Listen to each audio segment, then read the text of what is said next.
I'm Howie Liu. I'm the co-founder and CEO of Airtable, and I'm really glad to be here. I'm actually from Texas originally, grew up in College Station, which is a town 2 hours away from here, and it's always good to be back. Being a South by speaker comes with a lot of great perks, including getting all the water you can drink. So what's my background? I grew up in this little town in Texas and was always interested in computers and the history of such. And just immediately got into software, did a lot of programming competitions in high school, and built a lot of apps in college, and ended up starting a company at the age of 20 that was a CRM product, and sold that to Salesforce, after which I led a product there. And that was a really interesting and educational time where I learned a ton about the software world and learned from a lot of great people there, and eventually left to start thinking about a lot of the ideas that I'll talk about in this presentation. And I think the culmination of it all is that I've realized that there's a ton of great and very powerful ideas rooted in the past of software creation that still have yet to be executed on. And I think that we as technologists, all the people here at South by, are sort of the people who need to be responsible for digging up some of these ideas and taking the ones that might merit it and really running with them and seeing what we can do with them. So the goal of this talk is not necessarily to package you a neat solution or say this is the one way to do things, but really to just kind of examine some of the different ideas out there and hopefully spark some interest or excitement around perhaps ideas that have been lost. Cool. So the first thing we'll do is step back in time. Nice little animation there. And go back to the 60s. Of course, the era of the Beatles and Woodstock. And of course, the Jetstream trailer was an icon of the design language of the time, which I think reflected this incredible amount of optimism of the future and space travel and innovation and just all of the things that you could do with technology. I think the shiny, gleaming types of cars or buildings that they would build was a great indication of that attitude. And of course, it was a great time for computers as well. This is the IBM 7090, which was a major improvement over its predecessor. It offered a 6 times increase in performance at half the price. So for a measly little $23 million in today's dollars, you could buy this amazing computer or rent it for the affordable low payment of $520,000 a month. If you wanted a hard drive, it didn't come with that. You could buy it, and that would come basically as a giant thing that you would lug in on a forklift. And that was just $1 million to add on one at a time. So if you wanted a little bit of storage, you'd have to buy that as a separate thing that you would put in this room. And let's compare that with today. So obviously we have some different cultural icons now. We've got incredible strides in technology, including self-driving cars, self-photographing cameras, and of course incredible progress in kind of the rate of Moore's law progressing forward the scale of computing. And that hard drive that cost $1 million and was a forklift-sized device in the last picture, that held basically 5 megabytes of disk space. So you could basically hold one little MP3 of your favorite music, and that's about it for $1 million. And today, just as a really kind of obvious illustrative point, this sort of micro SD card is smaller than your fingertip. You can buy one for 200 gigabytes of storage. That's 40,000 times as much storage for $129 on Amazon with free Prime shipping. So there's just this incredible progress in terms of the scale, the sheer scale of computing that you're able to do for way less money now. Similarly, this iPhone has billions of transistors compared to the thousands that the previous mainframe that we saw had. And obviously you can fit it in your pocket and do incredible things with it. So we've seen all of this amazing progress as a result of Moore's law, which I'm sure you've seen thrown in front of you many times before. But the point of it all is that a lot of that power has enabled us to do fundamentally different things in terms of our computing experience. So this was one of the very early and kind of cutting edge prototypes for a personal computer, actually created by Doug Engelbart in his research institute, and had one of the first working examples of a mouse. So this was a really cutting-edge computer at the time. You had this little cathode ray tube screen, which would probably output a few lines of text, and you would interact with it by typing in commands into this interface. And that was obviously really great for the time, but clearly since that time we've made big leaps and strides in terms of the core interactions we have with our computers. So of course the GUI interface developed by Xerox PARC and then later by Macintosh and Windows have made the relationship between one person and one computer a lot more intimate and a lot more direct. And what's interesting is that this actually wasn't always the obvious path for computing. So there's a great talk by Steve Jobs in 1980 that describes this vision as the fact that one computer and one human interacting in tandem is sort of this magical thing. And there were a lot of people in computing that actually foresaw this world where computers would be this powerful appliance behind the scenes that most people wouldn't interact with. And in fact, his vision was very different, and that was to take all of this exponential increase in computing power and use it to chew up that barrier, to reduce that barrier between one human and one computer. So the point of this all is to actually lead into another comparison, which is programming between the 1960s and today. So this is what programming looked like roughly in the 60s. I think this actually is a working program in Algol, which is a very early precursor to a lot of the languages we use today. And this is a popular language that we use today. And you can see, obviously this is a very, a point that I'm trying to make. So I've exaggerated some of the effects, but it looks basically the same in terms of the kind of daunting nature of this to an unfamiliar person who doesn't know how to program, who isn't a professional programmer. You're still seeing this wall of text on a paper. And of course, there are a lot of points to make about the improvement in languages and their expressiveness over time. And now more people than ever before are becoming programmers, going into dev boot camp, or pursuing computer science degrees, which is really, really great. But we really haven't made the same types of leaps and bounds progress with programming or software creation that we have with the core computing interfaces that we use. And in fact, what's really interesting is that if you look back at some of the great programming languages from the 60s, like Lisp or Smalltalk, which came in the early 70s, these are still languages that hold a lot of relevance today. And in fact, there are many programmers who would advocate that those languages are still superior, in fact, than a lot of the predominant languages used in the industry. So maybe the problem is not necessarily that we haven't done enough innovation in programming languages, but really that we don't fully understand the scope of the problem. So this is a really interesting story. That picture is from the first human flight machine, and there's this fascinating tale behind it, which is that obviously human flight has captured imagination of all of us since the earliest days of civilization. And in fact, this industrialist, Henry Kramer, who was very wealthy from his entrepreneurship endeavors, created this prize back in the 50s, late 50s, to see if he could encourage people to create human-powered flight. So kind of the precursor to the modern X Prize or the space travel prizes. And at first, the prize money was 5,000 pounds of then dollars, and it was restricted to only UK citizens. And after a few years of effort from a few different teams, nobody had done it yet. So he expanded the pool to 50,000 pounds and made it open to anybody, so not just UK citizens.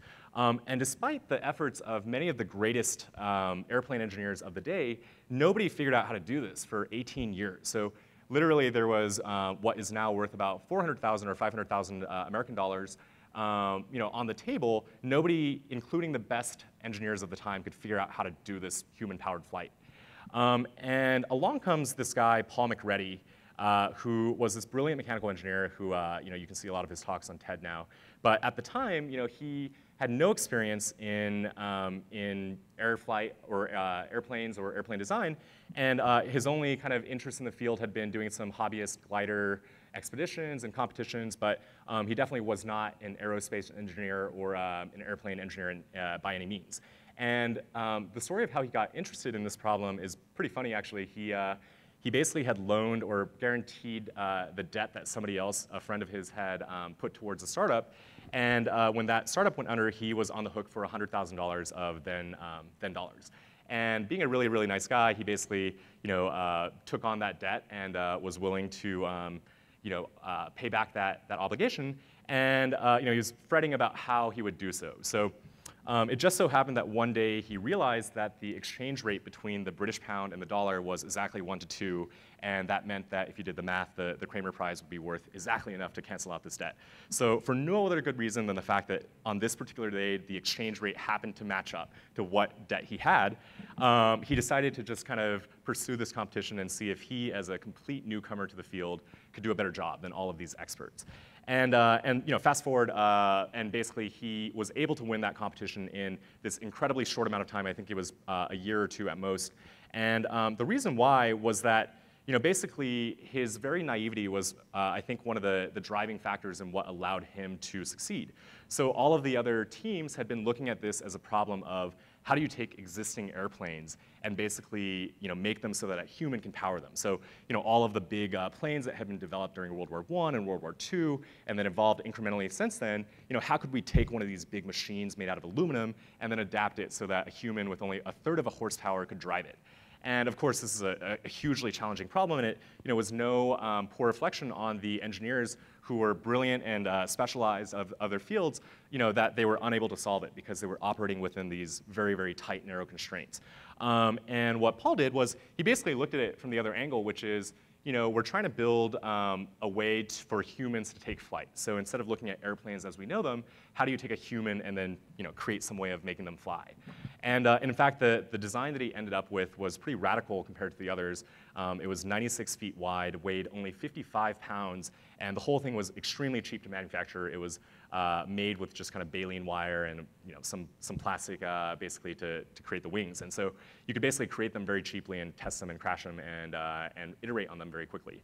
So the point of all of this is that I think with software creation, we've basically been operating within the confines of looking at it as a programming problem. So as in, writing code, and we can make incremental improvements on the syntax and the way that we set up that code and creating higher order abstractions. But ultimately, that's a very, very narrowly scoped way to look at software. And instead, if you look at kind of some interesting viewpoints from the past, you'll see that this wasn't always the case. It's sort of a recent dogma that's entered into software that we assume that creating software has to be done through literal lines of text on a page. So to start out, we really need to define what software is. We can't figure out how to create software if you don't know what defines software. And of course, you could go to Wikipedia, which it's pretty funny. 10 years ago or 15 years ago, if you had said, let's Wikipedia it, that would have been ludicrous that anybody in this room could have gone and written this answer on the fly. But obviously now it's kind of the de facto standard. So Wikipedia says software is a series of instructions that directs a computer to perform specific tasks or operations. And of course that's technically true, but I think it misses out on the broader point about what value we create when we use software. And in fact, if you look at the definition for writing, it's a lot more open-ended and a lot more focused on kind of the societal and cultural impacts and the relationship that we as humans have with that software. So, or writing. And so, in my mind, software needs to be defined not as something that's completely machine-based, but instead in the context of how we as humans want to interface with it and make value out of it. And so, I would define software as the tools that we use to manage and manipulate information. So if we live in the information age as opposed to the industrial age, software are kind of the equivalent of the big machines or tools or factories that we use to create products, but instead for informational value. And of course, that brings up the question of what is information? So, again, if you go to Wikipedia, not super helpful, super abstract. I mean, literally the first sentence is, information is that which informs. So not super helpful here. And of course, if you go and Google for information theory, you get all this crazy stuff from physics, which of course, is a real, very legitimate field of information science. There's all this math around it and how information propagates through systems. And of course, a lot of if you look for data, which is also kind of a correlated term, there's all of this crazy big data stuff going on, and you'll find technologies to map and kind of harness big data. And I think that's all really cool and useful for for a certain type of use case, but it lacks it kind of lacks focus on the human value of information. And I think there's sort of a different type of information, which I consider just pure human information, that's not about kind of the massive volumes of data that are generated by sensors or machines or are captured on a time series basis, but are really kind of what matters to us as humans. So what I mean by that is, you go around in your daily life and maybe you're looking for an apartment and all the different apartments you're looking at, that's information to you.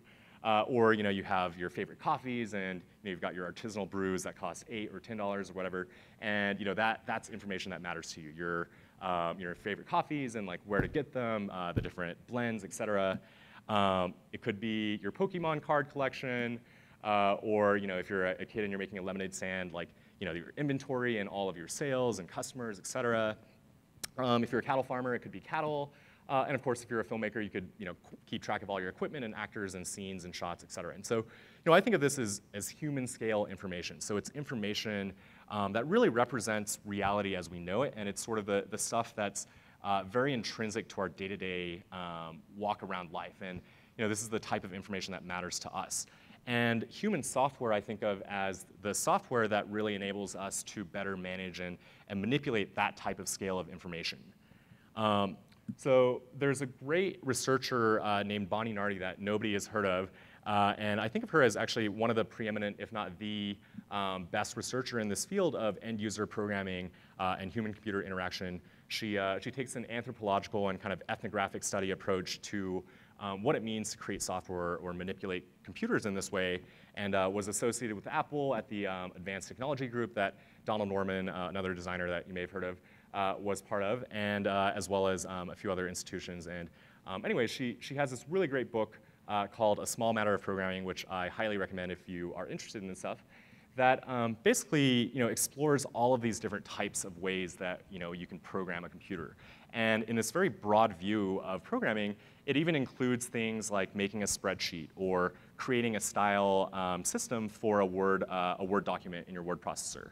And so with this much more general approach to software and definition of software, we'll take a look at a few different approaches to creating software over the ages specifically.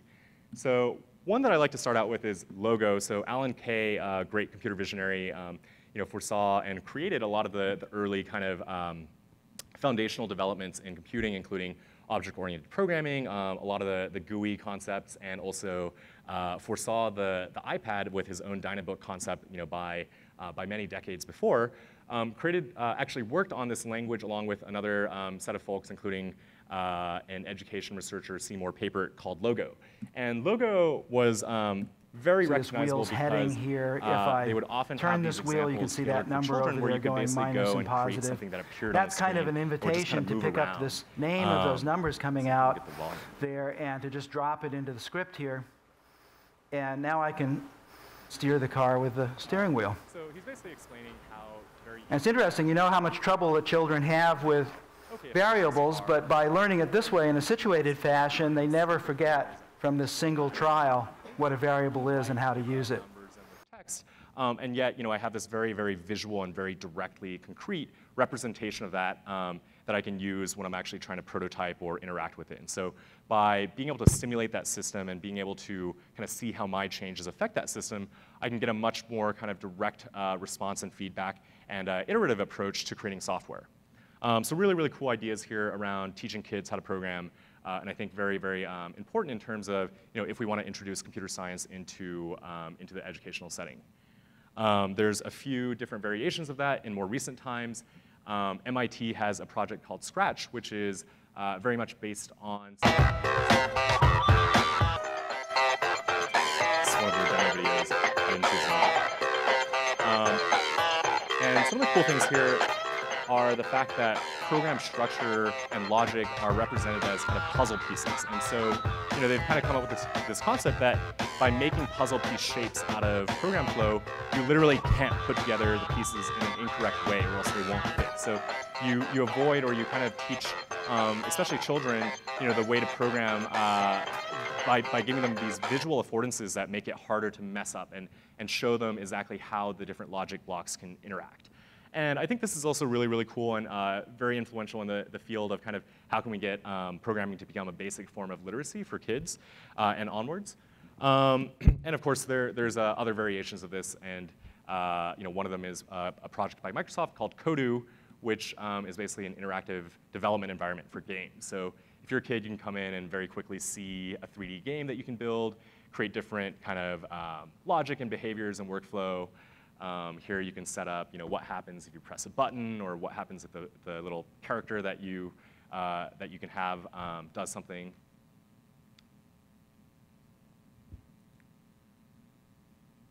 And after you've selected those, you can then simulate it in the real world, just like you could with the logo toy, car and steering wheel, et cetera.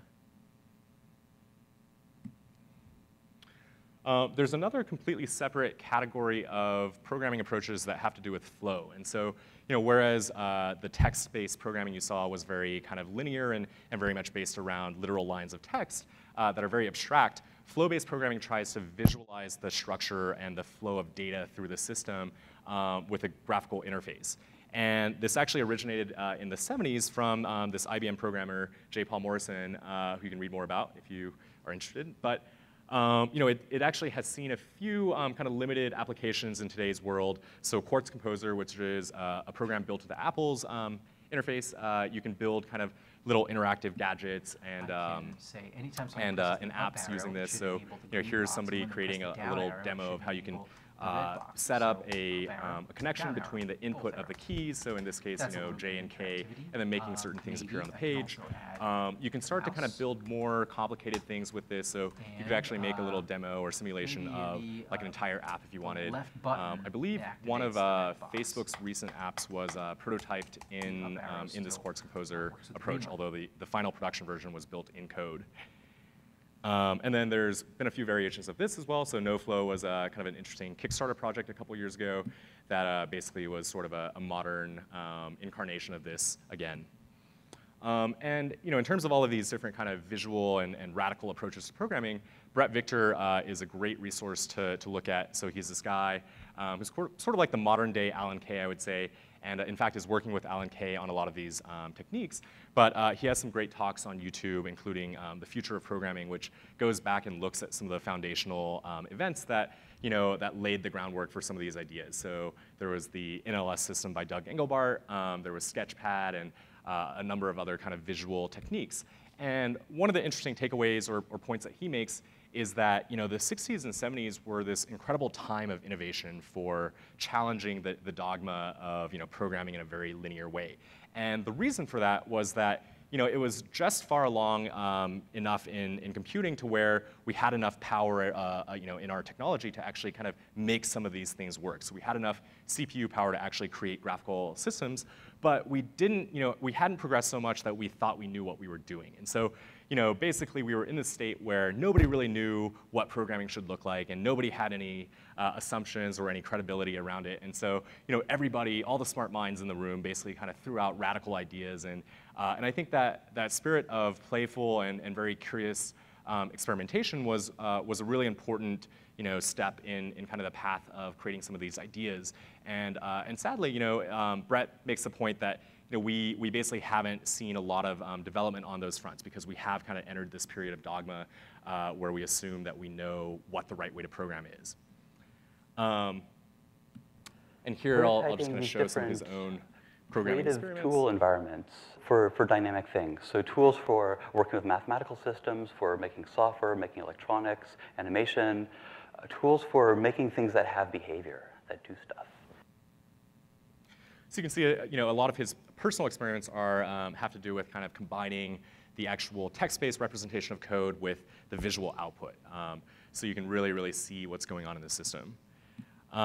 There's, of course, some mathematical tools. You can do like statistics with Mathematica and Stata and MATLAB.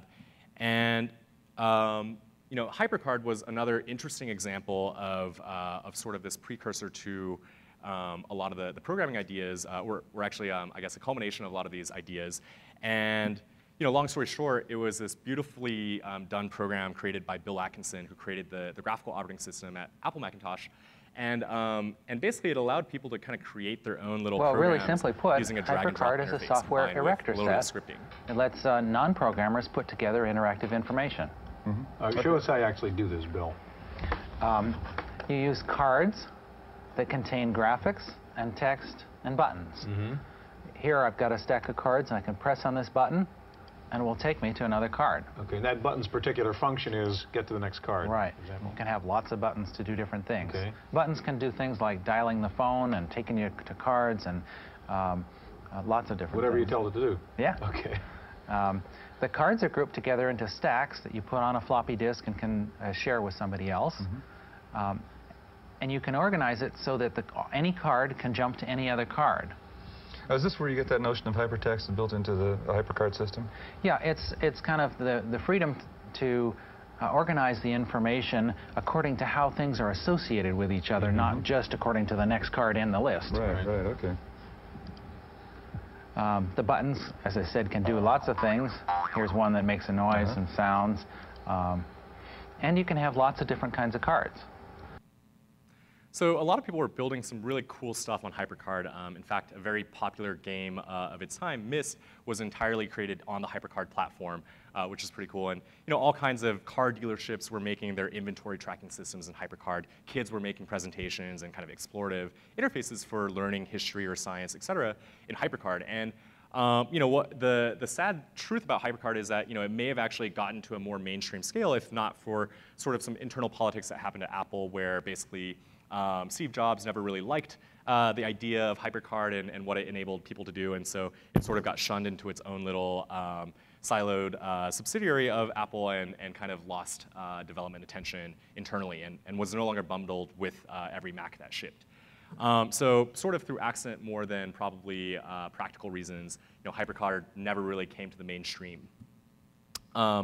So it brings the question of why haven't we seen, why isn't there more impetus to do more exploration around these visual interfaces?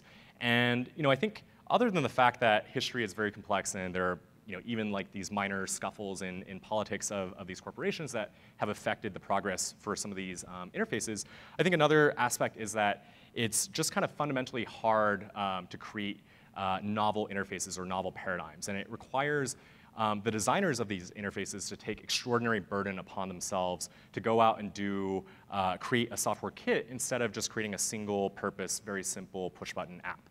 And so it's almost like you have to have this certain philosophy around believing in the very humanism of software and software interfaces to have the dedication and the to pour in the sweat and tears required to create some of these interfaces.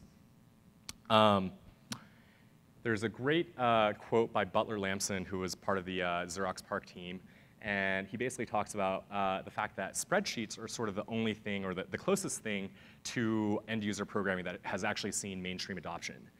And in fact, spreadsheets, VisiCalc, was one of the original killer apps for computers. So people kind of found a reason to buy a personal computer because of VisiCalc, and then its successor, Lotus 123, which even in the early 1980s, had this incredible runaway success of projecting, maybe they would sell like a couple $1 million worth of software in their first year, and actually selling 180 million and driving the purchase of tons of computing systems.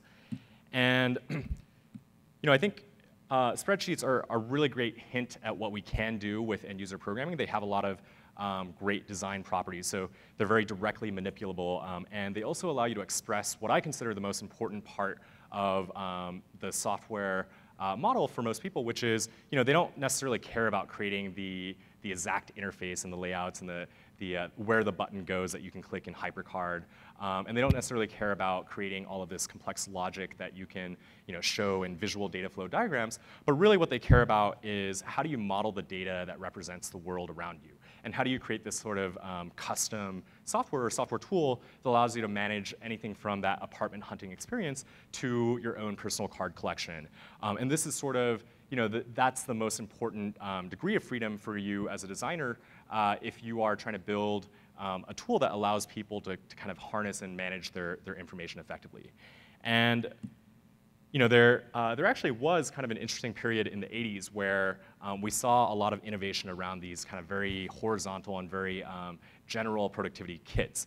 One of them was DBase, which was a very popular database program. It was actually one of the top 3 programs installed on every single computer out there, alongside the Word document processor and the spreadsheet. And this is a pretty awesome commercial for it back in the 80s. When necessary, she uses the space bar to select a different field type.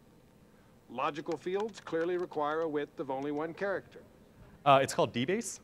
So made by Ashton Tate, and funny enough, the first version of the program was actually DBase 2 because they wanted people to perceive that DBase 1 had already been released and all the bugs had been ironed out. So there actually is no DBase 1 if you go look for that. It's DBase 2 was the first release, and then DBase 3 came after it. And yeah, I mean, Ashton Tate, the creator of this company, became one of the largest software manufacturers of the day. You know, if today our big software companies are Google, Microsoft, Facebook, et cetera, you know, they were basically one of those companies. And there was, you know, a lot of these different ideas in the, you know, in the air around how to best give people the tools to manage their own informational worlds. And so a lot of different companies had tools that had different kind of fundamental philosophies of how that should be done and what degrees of freedom you should give the person. And you know, what's interesting is that a lot of that innovation sort of died out over the 80s and 90s, partially because the internet came around and then sort of you know, created this advent of a lot more tools that had a lower cost of production and also kind of a lower, narrower value proposition. I think some of it also came about as a result of, you know, just accidental or sort of happen chance politics between different companies. So Microsoft coming to dominance with the productivity suites and sort of washing a lot of these other viewpoints out of the picture, for better or for worse. And so a lot of these great ideas or these kind of minds thinking about the problem sort of, you know, disappeared or stopped working on these problems.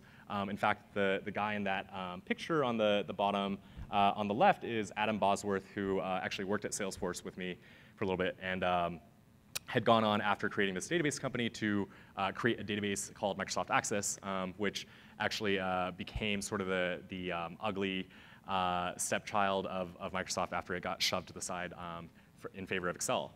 And you know, I think, you know, the net of it is, you know, I think we live in this world where the general design direction of applications and of design is really that we're moving towards more and more simple experiences that assume that the end user, you know, if given more degrees of freedom, if given sort of all of these abilities at their disposal, will mess things up. And you know, we in design we often look for ways to kind of reduce all of those kind of choices and then give people one simple push-button solution. But I would argue that, you know, if not for kind of the humanist viewpoint that in fact people should be, you know, leveraged for their creativity and given tools that empower that instead of diminish that, you know, we wouldn't even have computers in the room like we do today, and we wouldn't have this very intimate personal relationship with computers at all. And so, you know, what we really need is sort of this viewpoint where, you know, we, instead of moving towards a world where everything is sort of junk food experiences and very simple push-button, you know, apps, we really need to take the burden upon ourselves as designers to go out of our way to create these kits that actually enable a lot more expression, even if they're harder to create from a design standpoint. This is, of course, from the movie WALL-E, where the entire civilization has become sort of lethargic and everything is automated with robots and AI, et cetera, and so you don't have to do anything anymore. So I'll leave off on this nice little quote by Alan Kay, which, you know, I think expresses this viewpoint really well, which is, you know, basically we saw the same trend happen with literacy and with kind of the spread of literacy across the world, where, you know, before that time, a lot of the power, you know, political power, was controlled by a small number of scribes in every society who kind of managed all the financial transactions and, you know, were kind of the gatekeepers to all the rules and laws and how things worked and all the information really of their society. And, you know, obviously as we spread to a mainstream literacy model, you know, we now have this medium through which we can think new thoughts and we can kind of tailor words in, you know, very, very special and intimate ways that aren't just, you know, kind of repeating paragraphs that have already been formed or kind of reciting existing knowledge. And so, you know, ultimately I think for software to get to the next step and for us to create the next sort of relationship between users and software, we need to look at some of these ideas in the past as well as take the burden upon ourselves to go and try to create some of these ideas in practice. That's all. Thanks.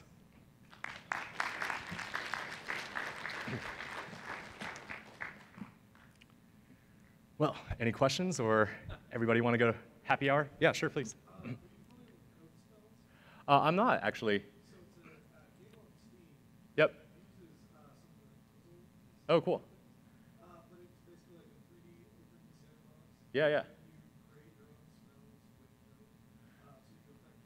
Right. Oh, cool. Right. Yeah, I think stuff like that is really great. I'll definitely check it out. You know, I think that's sort of a great way to introduce people to programming. It sounds like not just for kids, but you know, kind of a wide range of ages. But you know, by giving you a way to sort of surreptitiously program, so that you don't have to, you know, switch into a mode where you're actually learning for 2 years in school or like going to a dev boot camp, but it's sort of a natural part of your life. Oh, cool. Oh, wow. Yeah, that's awesome. Any other questions? Sure.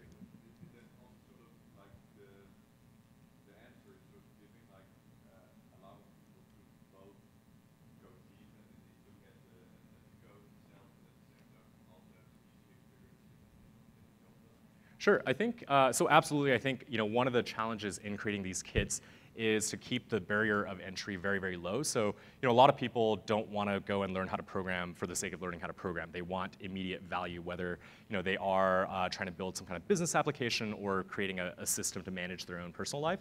And so I think it is important to keep that, you know, immediacy very shallow. But at the same time to kind of have this experience where, you know, a lot of the apps we use today, we top out on very quickly. So, you know, there's a lot of great experiences, Dropbox included, where, you know, it's a fantastic tool, it offers a great amount of value for us, but you basically use it on day one and you've learned everything there is to know about it. And, you know, that's good for many reasons, but from a software kit standpoint, you want something that you can kind of progress into. So I definitely think, you know, having different layers like an onion where you can pull apart as you become more and more familiar with the system, lower levels of abstraction and kind of go down to the heart of it is really important. But that being said, you know, I think there's certainly a lot of viewpoints out there that would say that you know, code in, you know, kind of written text procedural forms is never going to be kind of a necessary or essential part of programming. You know, there's sort of this these two different schools of thought or approaches, you know, in the declarative versus imperative style of programming, where imperative basically means you're telling the computer exactly what steps to follow. So, you know, go, you know, in the model of that turtle or that car, it's, you know, go forward and then turn right, et cetera. Whereas the declarative style is basically, it's more like a math problem where you say, here's the constraints. Now you go and figure out how to solve for those constraints, but ultimately this is what I want the program to do. And it's still, you know, that's still programming or creating software in the sense that you are directly kind of involved in the kind of feedback loop of, you know, this is what I want to do now, and now I want to evolve that a little bit and kind of adapt my software as I need it over time. Oh, yep.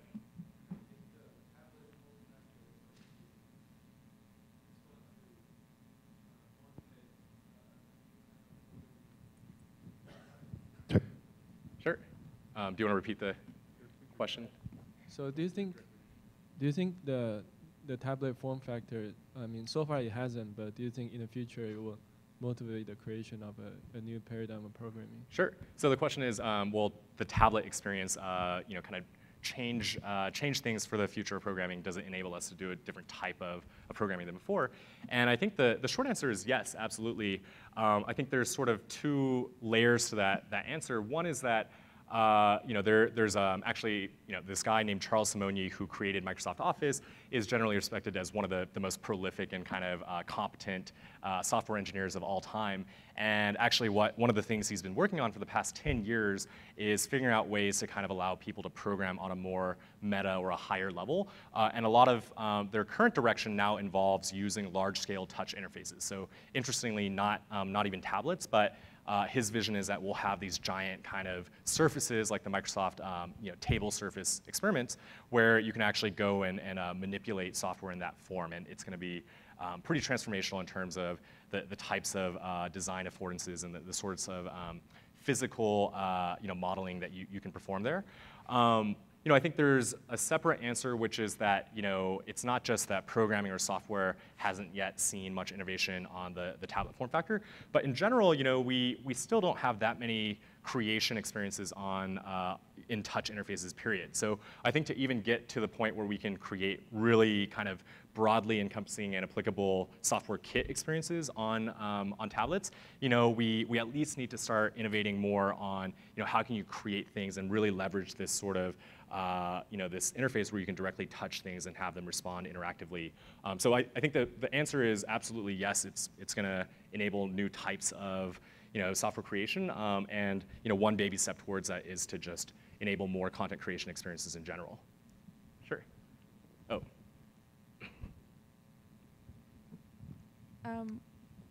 Thanks for your talk. Where in your mind do things like Weebly or Squarespace or even some of the prototyping tools like Axure that sort of like generate code when you sort of Sure. move things around, where do those fit into your thinking on this? Yeah, so that's a great question. Do you work for Weebly or No. Squarespace? Anybody? Raise your hand. Okay. No, so I think, first of all, I think they do in some way fall into the world of software creation. So Weebly and Squarespace in particular, I think if you go back to the 3 different parts of every program, there's sort of the data model layer, there's the logic layer, and sort of what happens when this happens, and how does the data flow through the system, and then there's the interface layer, which is also an essential part of programming. And I think what Weebly does, or what Squarespace does, is it sort of prioritizes the visual interface. So the natural default model, as with HyperCard, is you kind of start by laying out the exactly where you want every element on the page and where you want the buttons, and presumably then you can layer in logic and say, if I click this button, then do this other thing. I think it's certainly a valuable exploration, but I think actually a lot of the way that you get to more direct and more kind of immediate value for people is to take a page out of the spreadsheet book and see that what people care often about in their applications is more of the data model layer. And so can you first of all create this representation of the real world with all of its rich complexity first, before you then start worrying about kind of exactly where the pixels line up and what colors to use on the page. But I think it enables a different set of software creation. And it's almost like, as a designer, a lot of your job is basically to take all of the complexity of the real world and kind of its infinite dimensionality, and to figure out which dimensions are important or not important for the user in this scenario, and to sort of abstract those away or compress those away and kind of hide that accidental complexity. And so the approach that the visual builders take is that the most important degrees of freedom or dimensions to expose are the visual ones, whereas a lot of the more data-driven tools assume that it's kind of the data model and the representation of the world that's more important. Great. Well, oh, sure, please.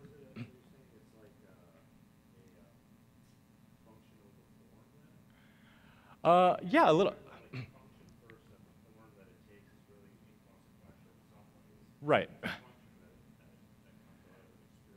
Yeah, I think that's certainly, that's another way to break it down. I would say function and form would be, function would be almost like the logic and the data model as the two components combined. And I'm not necessarily saying that the form is always more or always less important than the function, but just that it kind of depends on, you're almost creating this playground or this space of possible applications that people can build. And when you create something like Weebly, you create a certain set of boundaries. When you create something like, more like a spreadsheet, you end up with a different set of boundaries, and different things are easier or less easy. And certainly the Weebly side of things prioritizes the form, and that's a perfectly valid approach, because for a lot of software use cases, you might care about the form more than the function, but in others, it's vice versa.